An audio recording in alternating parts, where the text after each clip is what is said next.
Mình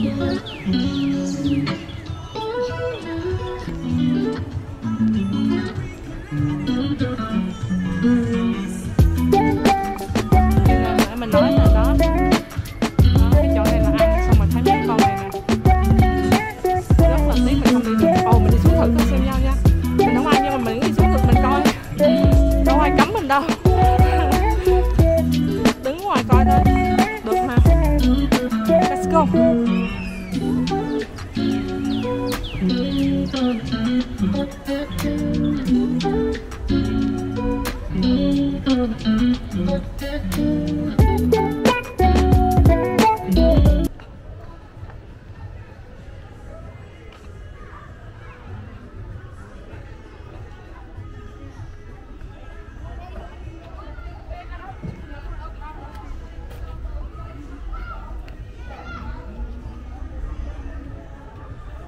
Đây, đó các bạn thấy một cái hồ màu xanh của biển cả. Đó, nhìn thấy nó ở dưới này nè.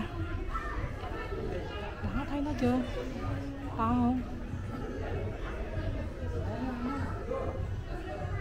Đó, to ghê chưa?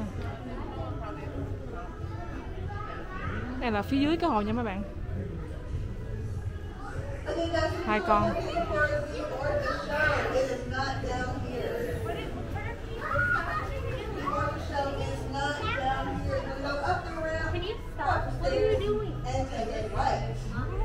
Một con bơi qua mình, ôi nó to ghê luôn, quá trời to.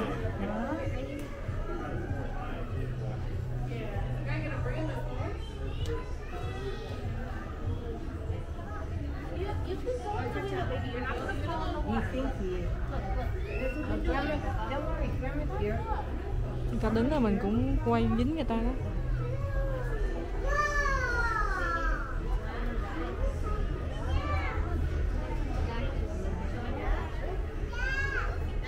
Em ơi vòng vòng. Đó, em chuẩn bị qua mình nè. Đó, to không? Quá to luôn. Quá trời to luôn mấy bạn. Quá xá to luôn á.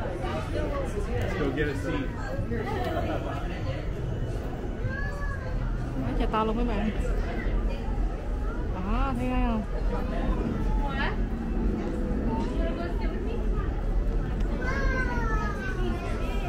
Sao mình thích xem mấy em này lắm nha. Nhìn thấy nó cưng gì đâu luôn á.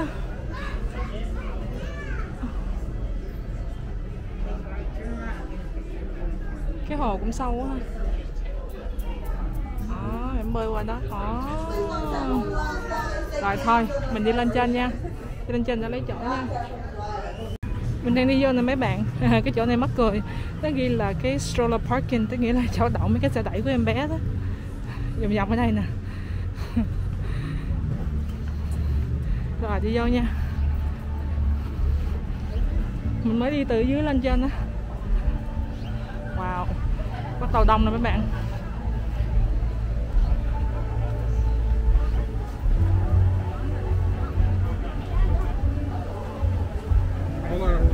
Giống như đi coi đá banh vậy đó.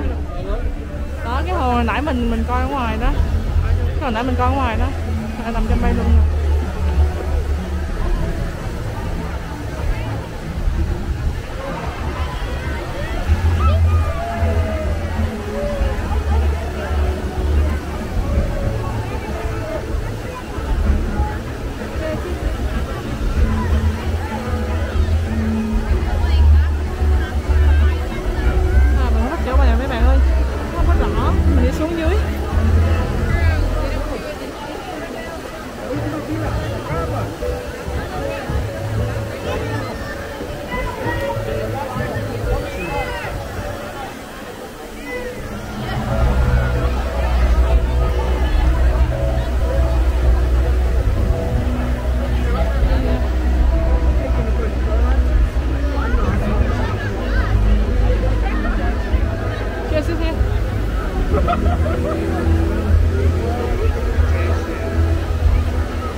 Rồi ngồi đợi nha mấy bạn. Than the killer whale, or as it's scientifically known, the Orcinus orca. The orca lives in every corner of the ocean, from the Arctic to the Atlantic, the Southern to the Indian, to the mighty Pacific and beyond.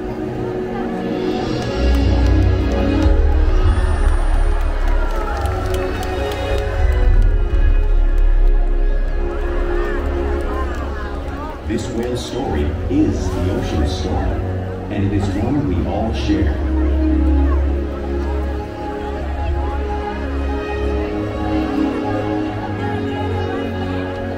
Chuẩn bị vô show nha mấy bạn.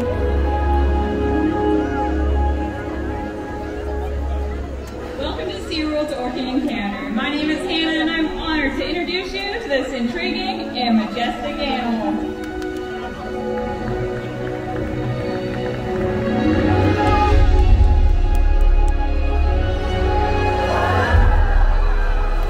To mấy bạn, to quá trời luôn.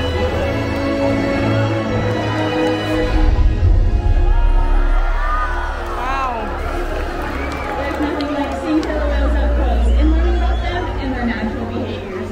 We hope this Orca Encounter gives you a better understanding of these incredible animals and all that they represent.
Making it easier for them to surprise and catch their prey.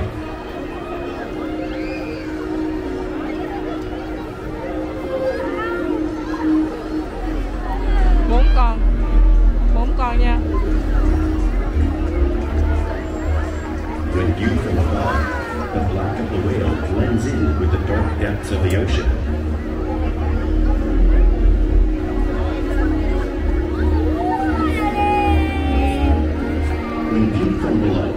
Đứng bên đây nó lại cái ống của người Việt á. Blending with the light above, giving them the perfect camouflage. Ông đang chà lên cho nó.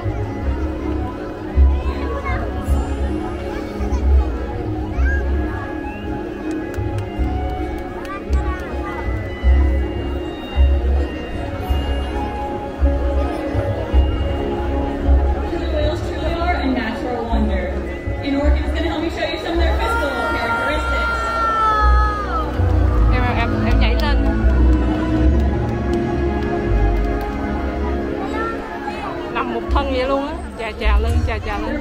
Perfectly designed for catching a quick breath of air at the surface of the water. Even the location of her eyes works to her advantage. It looks like they're in that white oval eye patch. Thôi sợ luôn không? Bơi xuống lại ngược lại thôi. Just in front, camouflage from thrashing prey.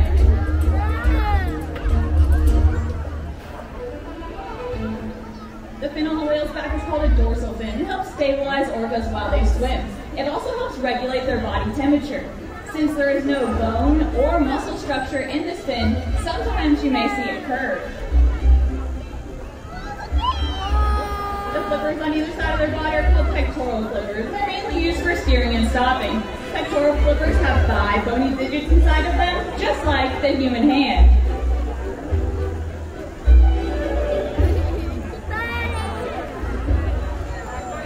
The lobes on either side of their tail are called tail flukes. The tail flukes are the killer whale's engine, propelling them to speeds of almost 30 miles per hour.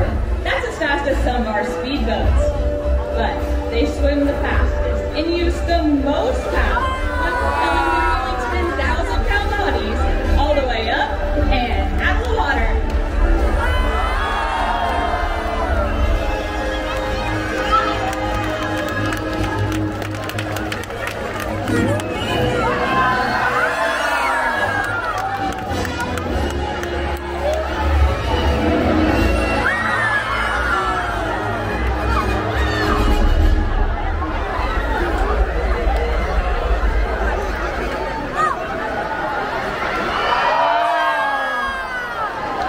Killer whales are highly social, with a well-defined social structure.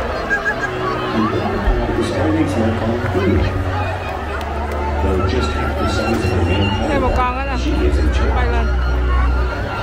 It's all about acting, not size. Because they Đòi ăn đó bạn. Ăn cá. orcas need to communicate. Phải cho cá ăn mới biểu diễn nha. Thông minh lắm á. Orcas use clicks for echolocation or navigation.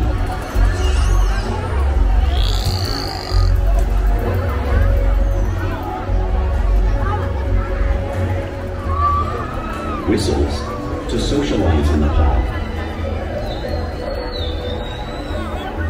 And calls for group coordination and hunting.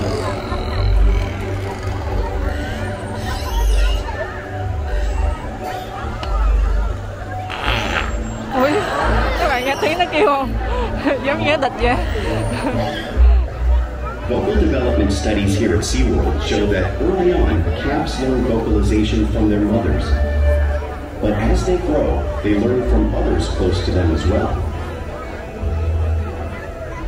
This is a bottlenose dolphin call that Sheba learned and even taught other killer whales here at SeaWorld. In fact, orcas Đó, nghe tiếng nó kêu mấy bạn, nó kêu nhau á.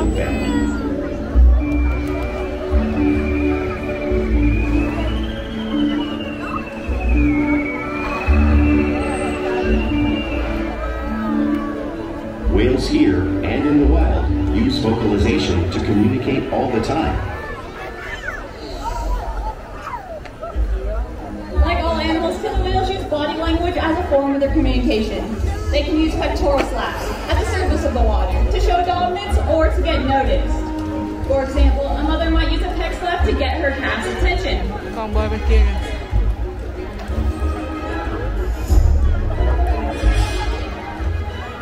But when they really want to be heard, they breathe. Đó, nhảy đó.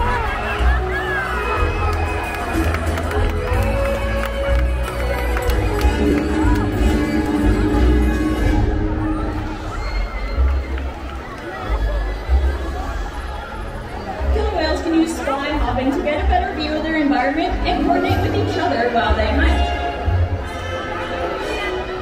Chắc lại tặng nước mình nữa quá.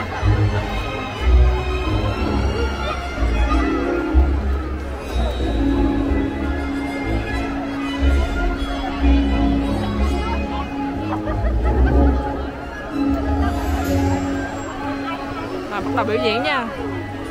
Ủa? Bạn Slaps xuống are nữa another rồi. form of communication that killer whales can use in the wild and right here at SeaWorld. Ăn cá chưa?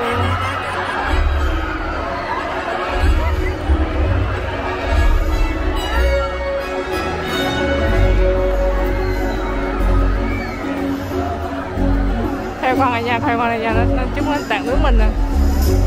Đó, bắt đầu qua đó. Đó, tạt nước, qua để tạt nước. Đó, qua để tạt nước thôi các bạn. Đó, qua để tạt nước đó. Đó, thấy chưa? Thấy chưa? As you can see, killer whales are excellent communicators, so it's no surprise they're at the very top of the ocean's food chain. Killer whales work together to rear their young, protect their pod, and most importantly, pursue and catch their prey.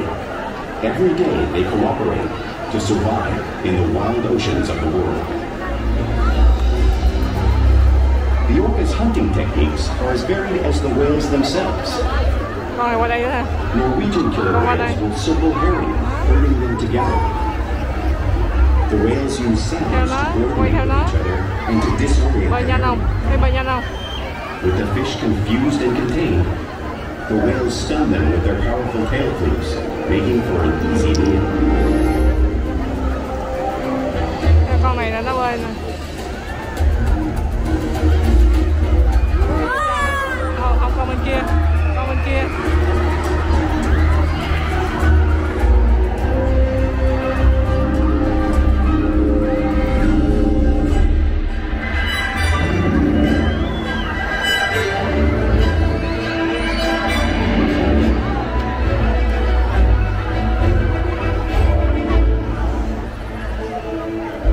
Rồi một em chuẩn bị tới tạt nước mình nữa nè.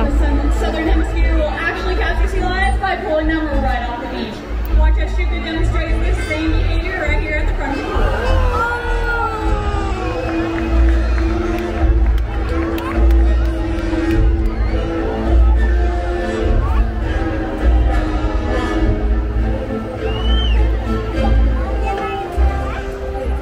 Antarctic orcas will create waves that wash over floating ice, knocking unsuspecting seals right into the water. Watch as our whales demonstrate the same wave-making technique, showing off one of the most impressive and complex hunting abilities killer whales have developed around the world.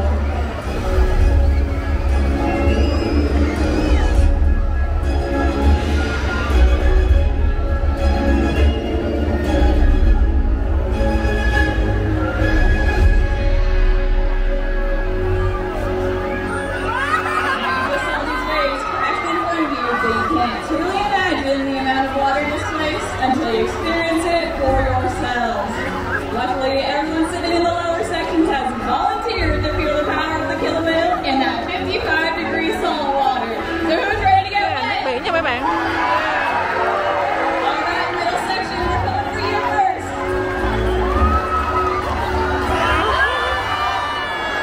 Nước con này, bắt đầu qua con bên kia qua tạt nước bên đây.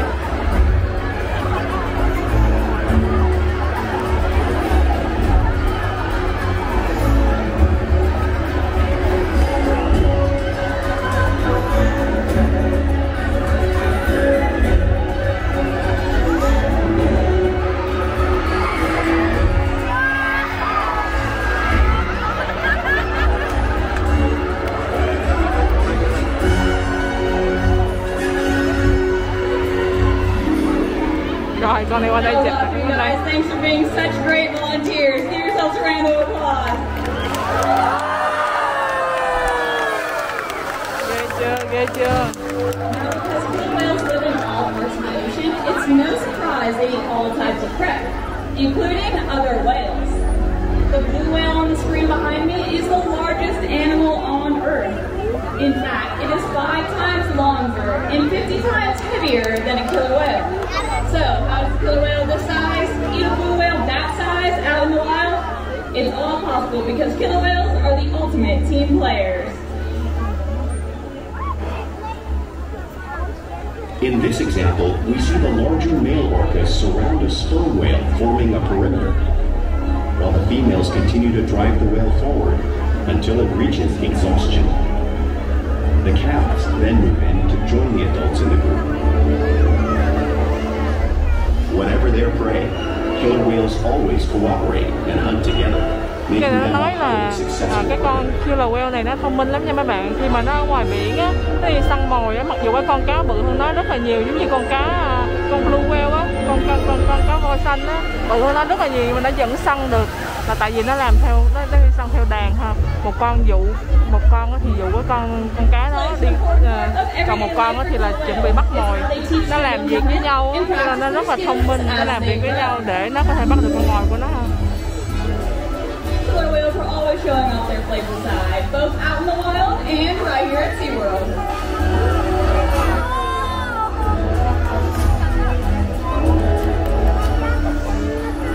We're missing is when killer whales swim fast at the surface, breaking out the water just briefly. Bơi nhanh không?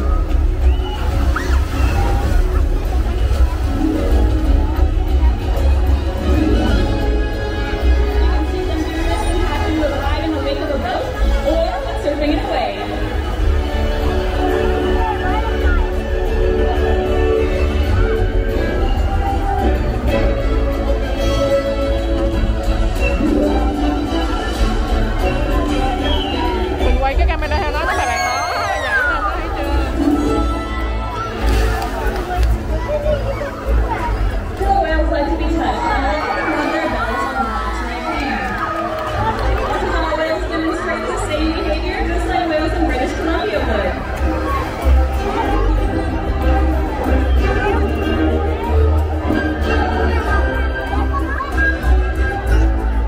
Còn chuẩn bị xuống này nữa nè.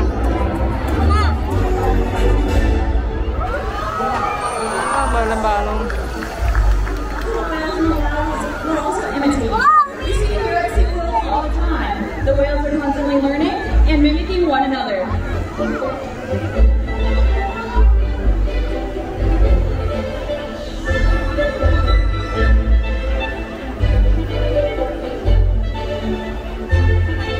Đó, mấy con kia bơi vô trong nó cũng bơi theo các bạn.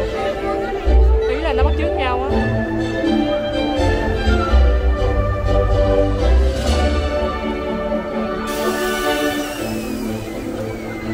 Now, playful behavior does have a purpose.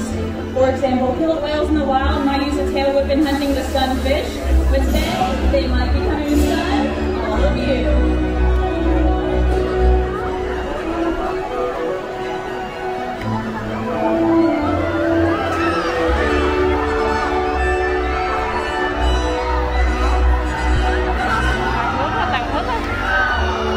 Đặt nước, 3 con tạt một lúc luôn.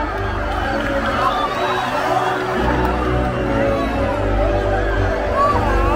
3 con tạt một lúc luôn.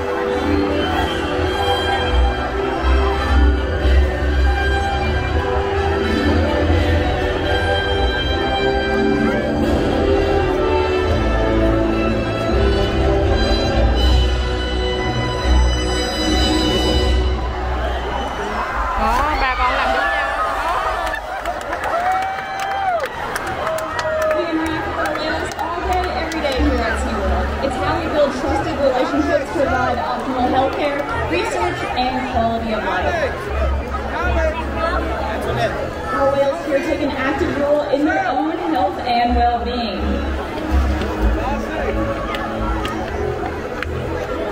For example, they can roll over and present us their tail flukes. This is helpful in getting a voluntary blood sample from the vein that runs along the inside of their tail.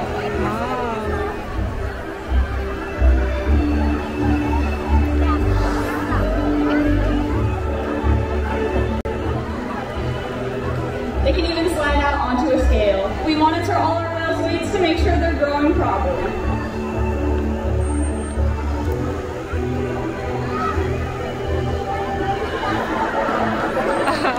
Lắc đầu. We can even get a breast sample from their blowhole, all because of the relationships we build here at SeaWorld day after day.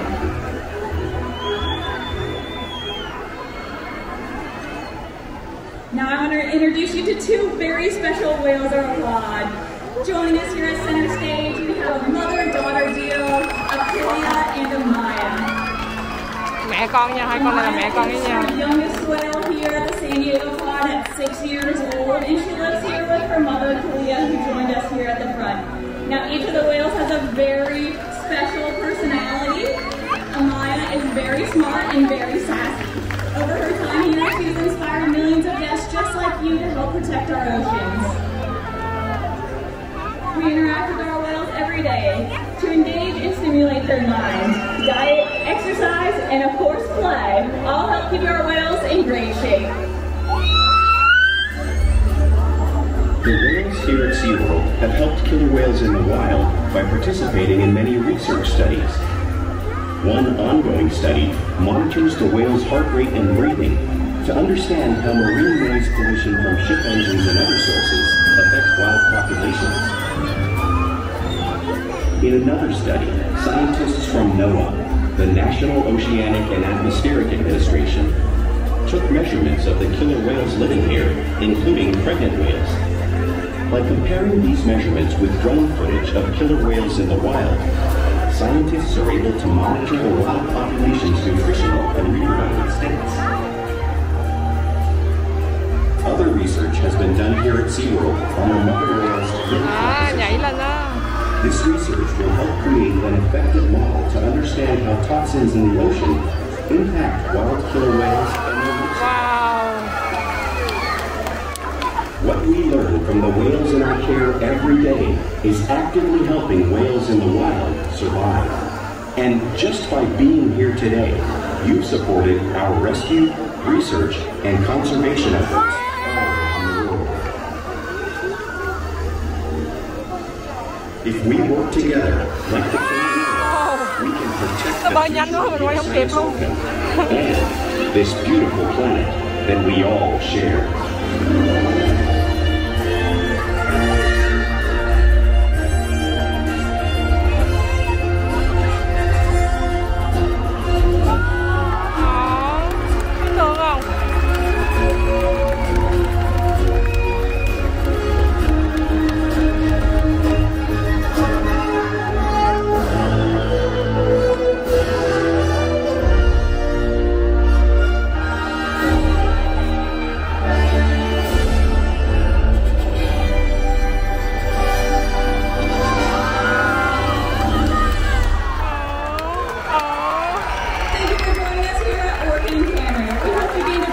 Rồi xong rồi các bạn. Hay quá, giờ đi ra nha. Rồi đi ra nha.